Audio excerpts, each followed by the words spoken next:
ನೋಡ್ರಿ ಮಾಡೋದಾತಂದ್ರೆ ಇದೊಂದು ಲೆಕ್ಕ ನೋಡ್ರಿ, ತಿಳಿಸ್ತಾನು ಲಕ್ಷ ಕೊಟ್ಟು ನೋಡ್ರಿ. ಮೊದಲು ಆಫ್ ಕ್ರಿಯೆ ಮಾಡಬೇಕು. ಮೊದಲು ಆಫ್ ಕ್ರಿಯೆ ಮಾಡ್ಕೊಂಡು ಲೆಕ್ಕ ಮಾಡಿರಿ.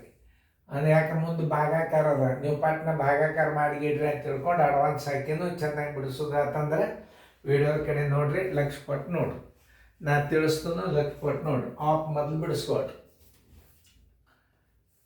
5/7 ಆಫ್ 63/25. 7 ಒಂದಲೆ 7 9 63, 5 ಒಂದಲೆ 5 5 ಬರೋಬ್ಬರಿ. ಇದರ ಉತ್ತರ ಎಷ್ಟು ಬಂತು? 9/5 ಬಂತು. ಇದನ್ನು ಭಾಗಾಕಾರ ಮುಂದೆ ಹಚ್ಕೋರಿ. 2 3 ಪ್ಲಸ್ 4 5 ಭಾಗಿಲೆ 9/5 ಭಾಗಾಕಾರ ಕ್ರಿಯೆ ಮಾಡಿಕೊಡ್ರಿ.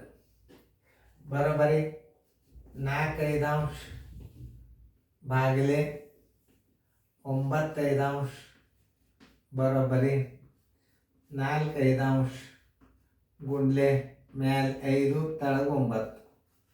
ಈ 5 ಹೊತ್ತು ಈ 5 ಹೊತ್ತು ಎಷ್ಟು ಬಂತು? 4 9 ಬಂತು.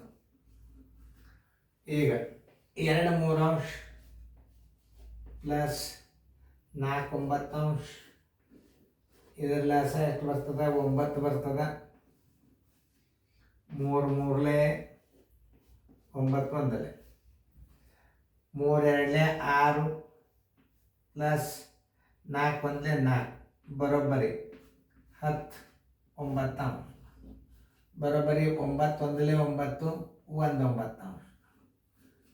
Answer is equal to 1.19.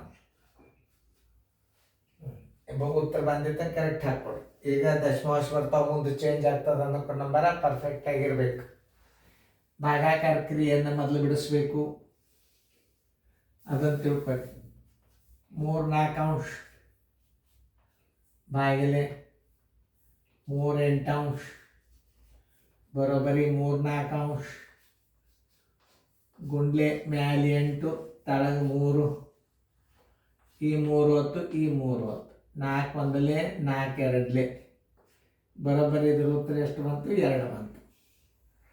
ಬರೋಬ್ಬರಿ 1 3 ಮೈನಸ್ 1 2 ಪ್ಲಸ್ 4 5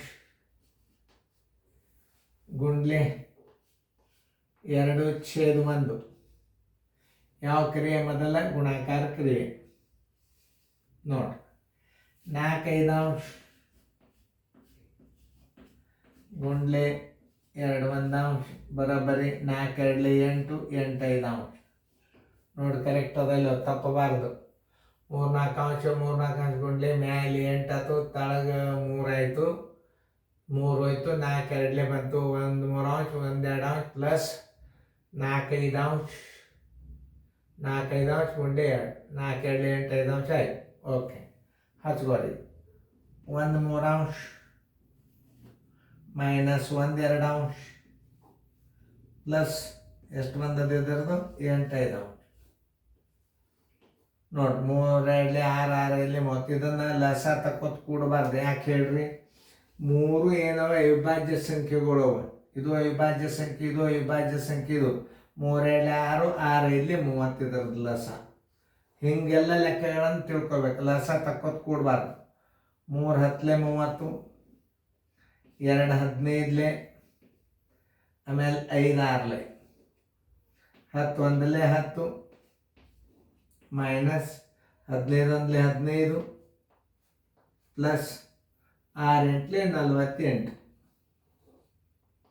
ನೋಡ್ರಿ 10 48 ಕೂಡಿಸ್ಕೋಬೇಕು. 10 ಪ್ಲಸ್ 48 ಮೈನಸ್ 15 ಡಿವೈಡೆಡ್ ಬೈ 30 ಪದ್ಧತಿ. ನೀವು ಬಾಯಲ್ಲೇನೆ ಮಾಡವಲ್ರ. 58 ಮೈನಸ್ 15 ಡಿವೈಡೆಡ್ ಬೈ 30. 8ರಾಗ 5 ಆದ್ರೆ 3, ಆಮೇಲೆ 5ರಾಗ 1 ಆದ್ರೆ 4 ಡಿವೈಡೆಡ್ ಬೈ 30.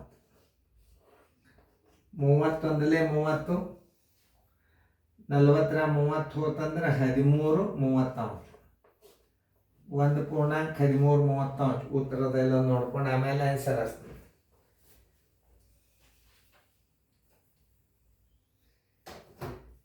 ಹಾಂ 1 ಪೂರ್ಣಾಂಕ 13 30 ಉತ್ತರ ಕರೆಕ್ಟ್ ಹಾಕೊಳ್ರಿ. ಕರೆಕ್ಟ್ ಅದ. ಆನ್ಸರ್ ಈಸ್ ಈಕ್ವಲ್ ಟು 1 ಪೂರ್ಣಾಂಕ 13 30. ನೋಡ್ರಿ, ಈಗ ಭಿನ್ನ ರಾಶಿ ಇಷ್ಟು ಲೆಕ್ಕ ನೀವು ಕಲ್ತ್ರಿ ಅಂದ್ರೆ ನೀವು ಭಾಳ ಪರ್ಫೆಕ್ಟ್ ಆಗ್ತೀರಿ. ಮುಂದಿನ ಗಣಿತಗಳನ್ನು ಮಾಡಬೇಕು ನೀವು ಚಂದಂಗ. ಇನ್ನು ಮುಂದೆ ಇನ್ನು ಆವರಣಗಳು ಬರ್ತಾವೆ, ಆವರಣದ ನಿಯಮಗಳನ್ನು ಬರೆಸ್ತೀನಿ. ಅದನ್ನು ನೀವು ಕಲ್ತ್ರಿ ಅಂತಂದ್ರೆ ಮುಂದೆ ನಿಮ್ಮ ಸರಳೀಕರಣ ಭಾಗ ಯಾರೂ ಕೈ ಹಿಡಿಯಂಗಿಲ್ಲ. ನೋಡ್ರಿ, ಚಂದಾಗಿ ತಿಳ್ಕೊರಿ ಗಣಿತಗಳನ್ನು.